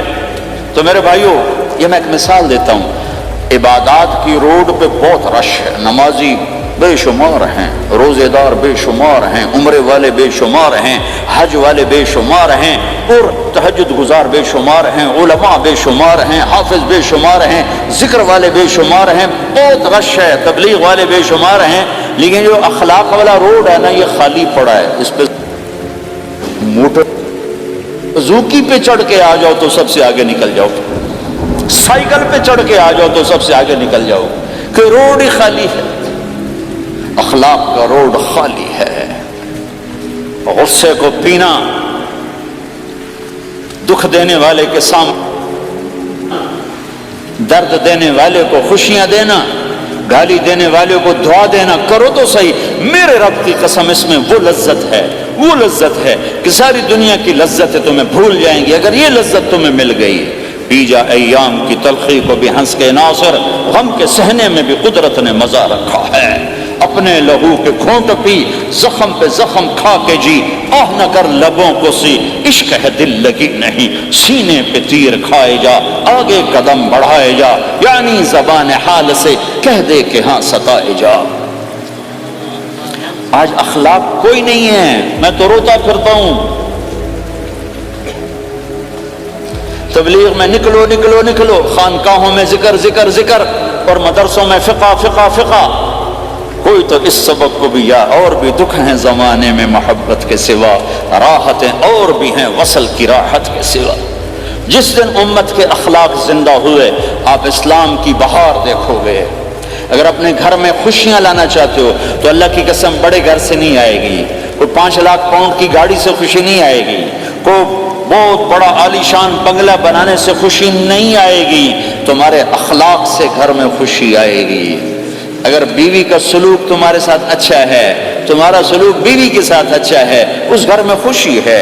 بیوی کا بول بدتمیز ہو تو خامند کی زندگی برباد، خامند کا بول بدتمیز ہو تو بیوی کی زندگی برباد، اولاد بد اخلاق ہو تو ماں باپ کی زندگی برباد، ماں باپ میں سختی ہو تو اولاد کی زندگی برباد، بھائی بھائی میں بول میں سختی ہو تو بھائی کی زندگی برباد، بہن بھائیوں میں سختی ہو تو بہن بھائی کی زندگی برباد، نیبر کے ساتھ سختی ہو تو نیبر کی زندگی برباد۔ میرے نبی نے فرمایا ما آمن بی من بات شبعان و جارہ جاعے، وہ میرے اوپر ایمان لایا ہی نہیں جو خود پیٹ بھر کے کھائے اور پڑوسی بھوکا ہو۔ واللہ لا یؤمن، واللہ لا یؤمن، واللہ لا یؤمن، 3 دفعہ اللہ کی قسم ایمان والا نہیں، اللہ کی قسم ایمان والا نہیں، اللہ کی قسم ایمان والا نہیں۔ کون یا رسول اللہ؟ الذی لا یأمن جارہ بوائقہ، جو پڑوسیوں کو تنگ کرے وہ ایمان والا نہیں ہے۔ میرے بھائیو، یہ چیپٹر مٹ چکا ہے، کہیں نہیں دیکھنے کو ملتا ہے۔ ایسا نہیں کہ دنیا خالی ہو گئی ہے، لیکن 1 کروڑ میں 1 ملا تو کیا ملا، 1 کروڑ میں بھی 1 نہیں ملتا۔ میں بڑے لمبے سفر کر کے اس نتیجے پر پہنچا ہوں کہ 1 کروڑ مسلمان اکٹھے کروں، اس میں لاکھوں تہجد گزار ہوں گے، لاکھوں 5 وقت کے نمازی ہوں گے، اس میں لاکھوں عمرے حج کرنے والے ہوں گے، اس میں لاکھوں علماء حفاظ ہوں گے، لیکن شاید اخلاق والا ایک بھی نہ۔ اپنی زندگی کو اگر سکھ دینا ہے، چیزوں کے پیچھے نہ دوڑو، اخلاق بناؤ۔ مقدر کی چیزیں ملیں گی، کمائیوں میں حلال لاؤ، حرام سے بچو، سچ پہ آؤ، جھوٹ سے بچو، دھوکہ نہ دو کسی کو، ورنہ زندگی ویران ہو جائے گی۔ ٹیکس بچانے کے لیے جھوٹ نہ بولو، ورنہ دل کالا ہو جائے گا۔ جھوٹ پیسے کی خاطر، لعنت ہے اس دولت پر، لعنت ہے اس ملک پر۔ کیا مثالیں اس امت نے قائم کی ہیں، اچھوں سے برے، بروں سے اچھے ہمیشہ پیدا ہوتے چلے آئے۔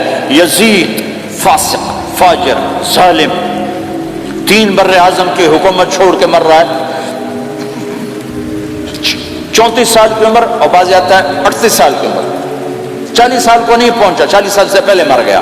اس کا بیٹا معاویہ بن یزید رضی اللہ تعالیٰ عنہ، 3 بر اعظم کی حکومت، 3 بر اعظم کی حکومت، 40 دن حکومت کی، 40 دن، پھر اپنے سارے خاندان کو اکٹھا کیا اور کہا دیکھو لوگو، جس حکومت کے نیچے حسین کا خون گرا ہو، میں اس حکومت پہ لعنت بھیجتا ہوں۔ یہ ہے تمہاری حکومت، جس کو مرضی دے دو، مجھے نہیں چاہیے۔ 3 بر اعظم کی حکومت چھوڑ دی صرف 22 سال کی عمر میں، 22 سال کی بھرپور جوانی کی عمر میں حکومت کو لات مار دی۔ میں چند پاؤنڈ کے لیے سچ کو لات مار دوں، میں چند پاؤنڈ کے لیے انسانوں کو دھوکہ دوں؟ تو بھائیو سچ کے عادی بنو۔ بڑا عالی خلق ہے سچ بولنا، بڑے عالی اخلاق ہیں لوگوں کو نفع پہنچانا، لوگوں کے سامنے میٹھا بنو، کڑواہٹ اندر رکھو، مٹھاس تقسیم کرو، پوری دنیا میں دین زندہ ہوگا۔ اس نقل و حرکت، یہ دعوت کی نقل و حرکت، میں بولٹن میں آج سے 31 سال پہلے بھی آیا تھا، 20 آدمی نہیں اکٹھے کر سکے تھے ہم، سارے دن کے گشتوں کے بعد۔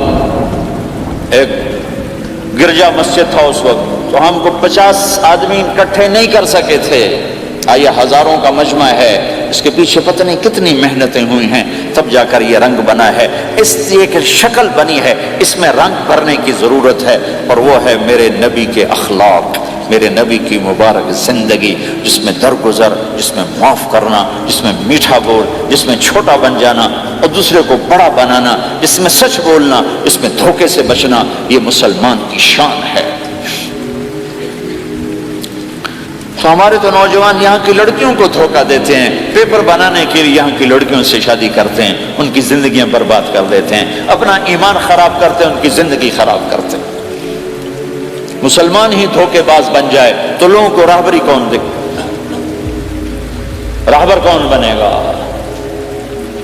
تو میرے بھائیو اللہ اس کے رسول کو ڈھونڈنے کے لیے یہ تبلیغ کی محنت ہے، در در پھرو، اور یہ 2 باتیں بن جائیں، ایک ہماری عبادات ٹھیک ہو جائے، ایک ہمارے اخلاق ٹھیک ہو جائے، اس کو لے کر جب ہم پھریں گے تو اللہ کے فضل سے ایک لہر چلے گی جو دنیا کے ہر آخری کونے تک پہنچے گی، ہر گھر کو اللہ تعالیٰ توحید کے نور سے روشن کر دے گا۔ اس کے لیے ہم وقت مانگتے ہیں کہ یہ ایک زندگی ہے جو میرے 1.25 گھنٹے کی تقریر سے 1.5 گھنٹے کی تقریر سے قابو میں نہیں آئے گی، اس کو سیکھنے کے لیے وقت مانگتے ہیں۔ نکلو میرے بھائیو، اور آج تک جو اللہ پاک کے ساتھ، اللہ کے رسول کے ساتھ کوئی جنگ کی، اس سے صلح کر لو، کسی سے لڑے ہوئے ہو فوراً صلح کر لو، اس کو بھی منا لو، اس سے بھی مان جاؤ، کسی سے روٹھے نہ رہو، کسی سے قطع تعلق نہ کرو، سب سے سلام کرو، دل کو صاف رکھو۔ ابو دجانہ جیسی ہستی فرماتے ہیں کہ میری بخشش کا عمل یہ ہے کہ زبان سے دکھ نہیں دیا، دل میں بغض کوئی نہیں، اور وہ کہتے ہیں میرا سب سے بڑا عمل ہے۔ یہ اپنے نبی کے اخلاق میں 2 باتیں لے لیں، اس زبان سے کسی کو دکھ نہ پہنچے، دل میں کتنا ہی لوگ ستائیں، بغض نہ رکھو، صاف کرو، دھو دو، اور فرائض میں نماز چھوٹے نہیں، اور پھر اس کو لے کر یہ امت پھرے، کیونکہ اس امت کا کام بیٹھنا نہیں ہے، اس امت کا اجتماعی جرم ہے کہ انہوں نے اللہ کے دین کے لیے پھرنا چھوڑ دیا، اس امت کی اجتماعی خطا ہے کہ انہوں نے اللہ کے پیغام کو آگے پہنچانا اس کو اپنا کام نہ سمجھا، اس کے لیے پھرنا چھوڑ دیا، تو اپنے بھی ہاتھوں سے نکل گئے، پرائے تو پہلے ہی پرائے تھے۔ تو میرے بھائیو اس کے لیے نیت کرو، ارادے کرو، جو بھائی یہ تیار ہوں 1 دسمبر کے آخر تک تو وہ کھڑے ہو کر ذرا اپنے ناموں کا اظہار فرما دیں، اور یہ جو چھٹیاں آ رہی یہ ساری چھٹیاں لگانے کے لیے جو نوجوان تیار ہوں وہ بھی کھڑے ہو کے اپنی شکلیں زیارت کروا دیں، اللہ بھی راضی ہو جائے، اللہ کا نبی بھی راضی ہو جائے، جلدی سے کھڑے ہو کر بتا دیں، فرمائیں جی۔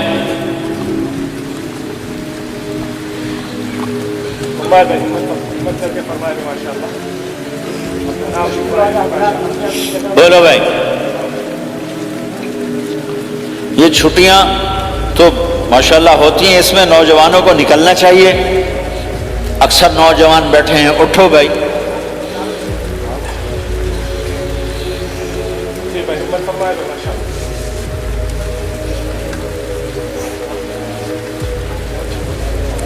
جلدی فرمائے بھائی، جلدی فرمائے،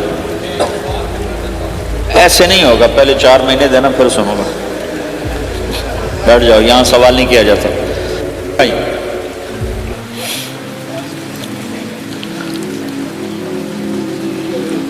جلدی سے بتائیں بھائی، جلدی سے بتائیں بھائی، ان چھٹیوں میں کون نکلے گا اللہ کے راستے میں؟ ان چھٹیوں میں جو نوجوان تیاروں کھڑے ہو جائیں، ان چھٹیوں میں جو تیار ہیں چھٹیاں لگانے کے وہ کھڑے ہو جائیں، چھٹیاں اللہ کے راستے میں،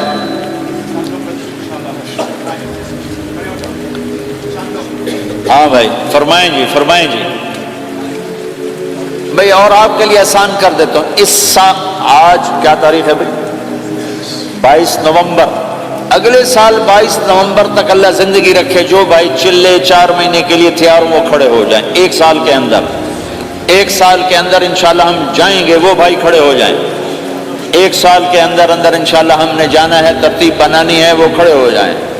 زندگی میں جو کہیں گے ہم نکلیں گے وہ بھی کھڑے ہو جائیں۔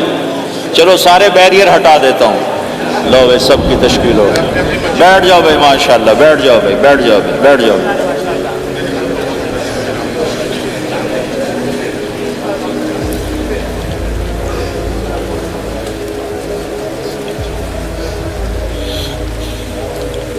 ہاں بھائی بیٹھ جائیں، میں دعا کرتے ہیں۔ دعا سے پہلے تھوڑی سی بات کرنا چاہتا ہوں، سن لیں پھر انشاءاللہ دعا کرتے ہیں۔ مسلمان کی زندگی چلتے پھرتے دعوت ہے، مسلمان کی زندگی چلتی پھرتی دعوت ہے۔ اگر اسلام ہماری زندگی میں ہو، عبادات ایسی چیزیں جو نظر نہیں آتی، اخلاق ایسے چیزیں جو چھپ نہیں سکتی۔ اخلاق ایک ایسی صفت ہے جس کو آپ چھپا نہیں سکتے، بد اخلاقی ایسی برائی ہے جس کو آپ چھپا نہیں سکتے۔ شراب تو چھپ سکتی ہے، اندر کمرے میں بیٹھ کے پی لے، روزہ چھپ سکتا ہے، نہیں رکھا کسی کو کیا خبر، نماز بھی چھپ جاتی، نہیں خبر پڑھی ہے کہ نہیں پڑھی، لیکن برے اخلاق بھی نہیں چھپتے اور اچھے اخلاق بھی نہیں چھپتے۔ ایک اچھے اخلاق خوشبو کی طرح مہکتے ہیں اور برے اخلاق گندگی کی طرح بدبو چھوڑتے ہیں۔ ہمارا معاشرہ اسلامی اس وقت بنے گا جب ہمارے اخلاق عالی ہوں گے، تو یہ نقل و حرکت اس کو طاقت پہنچائے گی۔ یہ گھر بیٹھنے سے چیز نہیں آئے گی بھائی، پھرنا پڑے گا، دھکے کھانے پڑیں گے، لیکن ان دھکوں میں بھی اللہ نے بڑی لذت رکھی ہے، بہت عجب نشہ ہے اس کا۔ جنید جمشید مجھے پہلی دفعہ ملا 97، جب وہ بہت بڑا اس وقت تھا، وہ لیجنڈ گلوکار، تو اس نے مجھ سے کہا کہ مولانا جس گلیمر کو پاکستانی نوجوان خوابوں میں دیکھتے ہیں وہ گلیمر مجھے فزیکلی حاصل ہے، لیکن میرے اندر اندھیرا ہے، روشنی نہیں، خالی ہے۔ کیوں؟ کیوں؟ میں نے کہا تمہارے سیدھے گھٹنے میں درد ہو، تم الٹے گھٹنے میں دوا لگاؤ تو فائدہ ہوگا کہ نہیں؟ میں نے کہا اندھیرا تمہاری روح میں ہے اور تم روشن کر رہے ہو جسم کو، کبھی میوزک سے، کبھی کسی چیز سے، کبھی کسی چیز سے، تو عورت، شراب، میوزک، ان کا روح میں کوئی واسطہ ہی نہیں، یہ روح تک جاتی نہیں، ان کی پینیٹریشن جسم تک ہے اور جسم کو کنٹرول روح کرتی ہے۔ جب روح میں بھوک اٹھتی ہے تو وہ پریشانی میں کی شکل میں ظاہر ہوتی ہے۔ تم اللہ سے تعلق بنا لو، یہ سب کچھ ٹھیک ہو جائے گا۔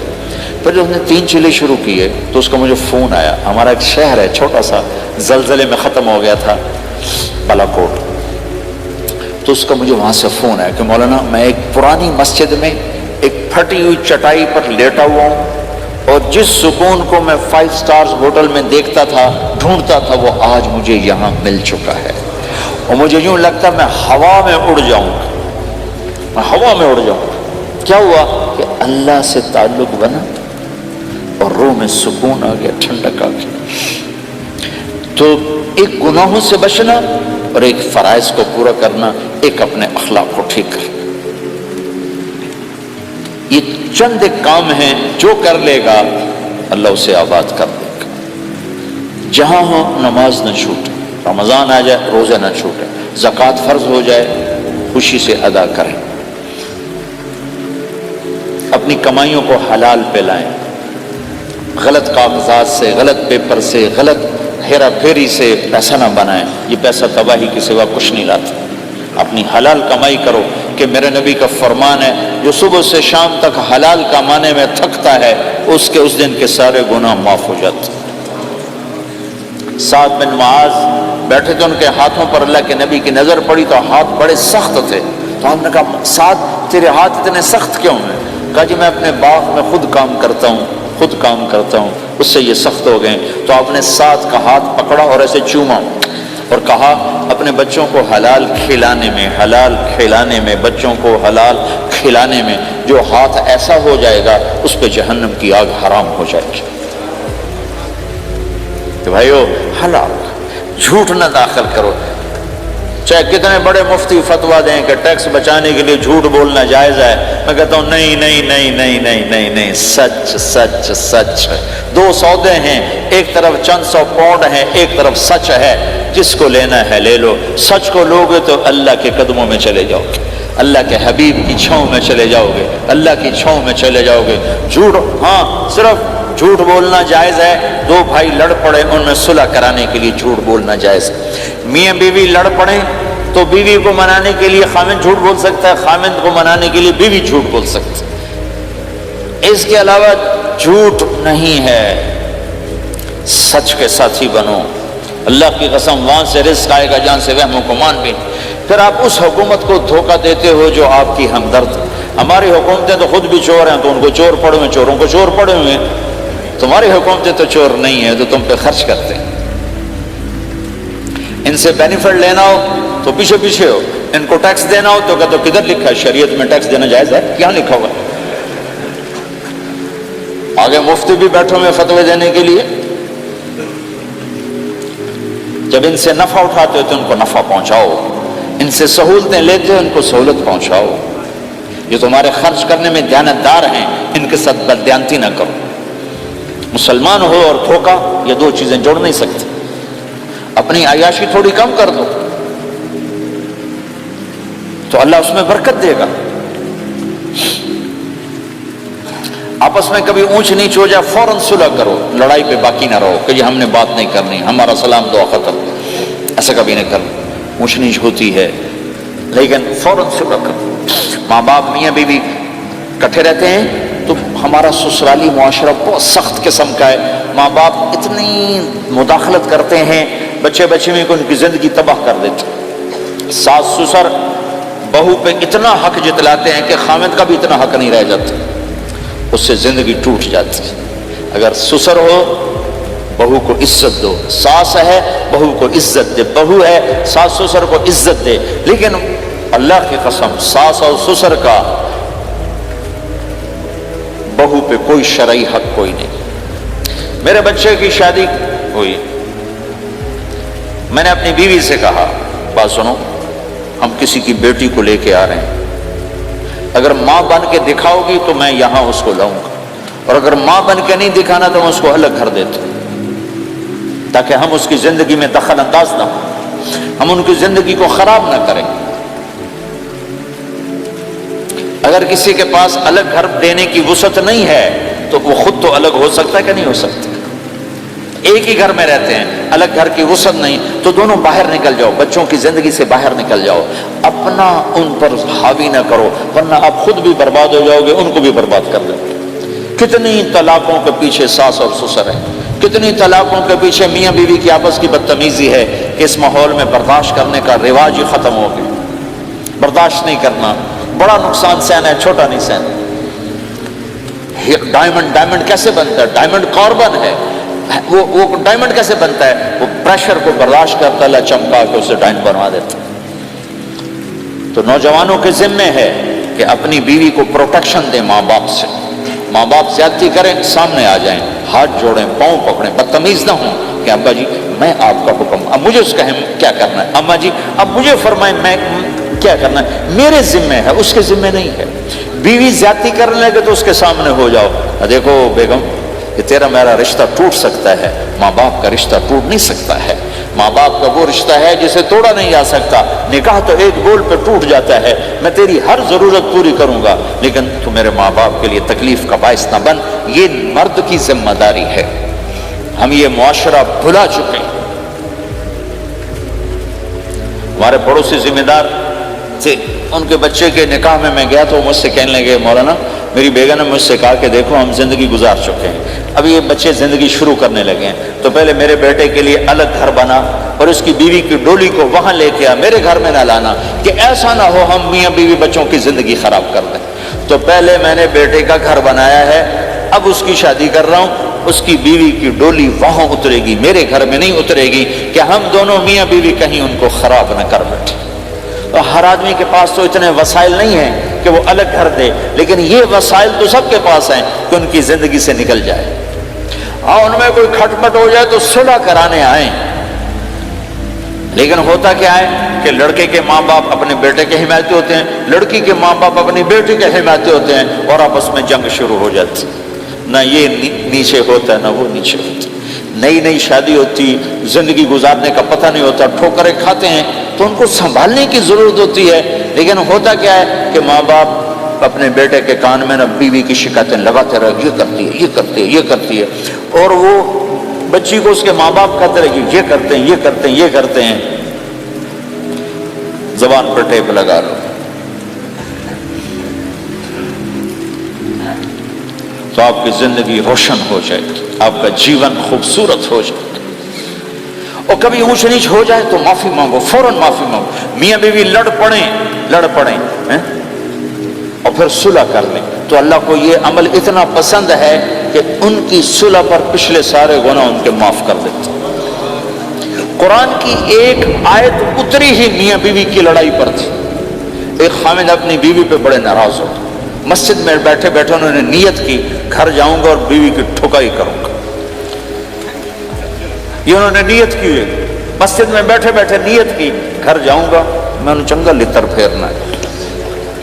میرے اللہ تو آسمان زمین اللہ کے لیے تو سب برابر ہے، دیکھنا۔ تو اللہ پاک نے اسی وقت قرآن اتارا، اسی وقت، یا ایھا الذین آمنوا ان من ازواجکم واولادکم عدوا لکم فاحذروہم۔ اے ایمان والو، بیوی بچے اولاد، عدوکم نہیں کہا، عدو لکم، بیچ میں لام لائے ہیں یہ بتانے کے لیے کہ عدو اصلی معنی میں نہیں ہے، یہ اس معنی میں ہے کہ اے ایمان والو، تمہارا بیوی بچوں کے ساتھ ٹھیا ہو سکتا ہے، کھٹ پٹ ہو سکتی ہے، جھگڑا چھوٹا موٹا ہو سکتا ہے، کیا کرنا ہے؟ فاحذروہم، اس سے بچنا ہے، بڑھانا نہیں، بچنا ہے۔ کیسے بچنا ہے؟ ان تعفو، اس جھگڑے کو بڑھانا نہیں، مٹانا ہے۔ وتصفحوا، اس کا اثر دل سے مٹانا ہے۔ وتغفروا، پھر دوسرے کو معاف کرنا ہے۔ یہ تین کام میاں بیوی کرو، اگلا میں کروں گا، فإن اللہ غفور الرحیم، تمہارے پچھلے میں سارے معاف کر دوں۔ تو اگر اس مجمع میں کوئی بیوی سے لڑا بیٹھا ہے تو جاتے جا کے صلح کر، کوئی ماں باپ سے لڑا بیٹھا ہے تو جاتے جا کے صلح کر، کوئی ماں باپ بچوں سے ناراض ہیں جا کے خود مان جائیں۔ اس ماحول میں بچوں کو پیار سے لے کے چلنے کی ضرورت ہے۔ میرے نبی کی زندگی محبت کا شاہکار ہے، ساری زندگی کسی کو ڈانٹا نہیں، ساری زندگی کسی کو ڈانٹا نہیں، اپنی وجہ سے، اپنی وجہ، کسی پہ ہاتھ نہیں اٹھایا، اپنی وجہ سے۔ حسن انس فرماتے میں نے 10 سال اللہ کے نبی کی خدمت کی، ایک دفعہ نہیں کہا یہ کیوں کیا، ایک دفعہ نہیں کہا یہ کیوں نہیں کیا۔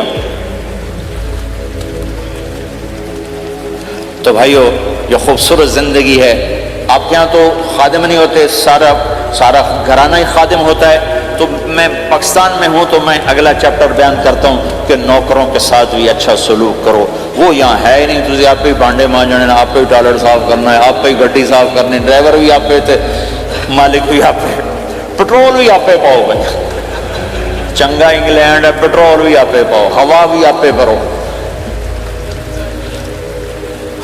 2.5 لاکھ کی گاڑی یا ڈرائیور آپ پہ، ہماری 2.5 لاکھ پاؤنڈ کی، ہماری 2.5 لاکھ کی سزوکی ہوتی ہے، ہمارا نوکر بیٹھا گاڑی چلا رہا تھا۔ نوکر تو اللہ کی بڑی نعمت ہے، تم اس سے محروم ہو۔ کچھ اس کے فائدے بھی ہیں، کچھ نقصان بھی ہیں، لیکن فائدے زیادہ ہیں۔ ہمارے بچے اتنے سست ہو جاتے ہیں کہ پانی کا گلاس کہو تو اٹھ کے ہی نہیں دیتے، وہ آگے نوکر کو بلاتے۔ میری اپنی، میرے ابا جی مجھے کوئی کام کہتے، اتر جا، میں نا ان صد کیا، تو میں باہر جا ابا جی آگے ان صد کیا، میں خود نہیں جاتا، ایسی سستی پڑ جاتی۔ یعنی تمہیں اپنی حماقت سے بتا رہا ہوں، سردی میں لیٹا ہوا تھا تو میری رضائی گر گئی، تو میں نے باہر سے نوکر بولایا، میں کہا بشیرہ او جی اور آمینہ، رضائی میرے اتنے پا، تو اپنا سنا رہا ہوں۔ لیکن آپ جہاں جاب کرتے ہیں، جہاں جاب کر رہے ہیں، وہاں دیانتداری سے جاب کرو، دھوکہ نہ ہو، فریب نہ ہو، فراڈ نہ ہو۔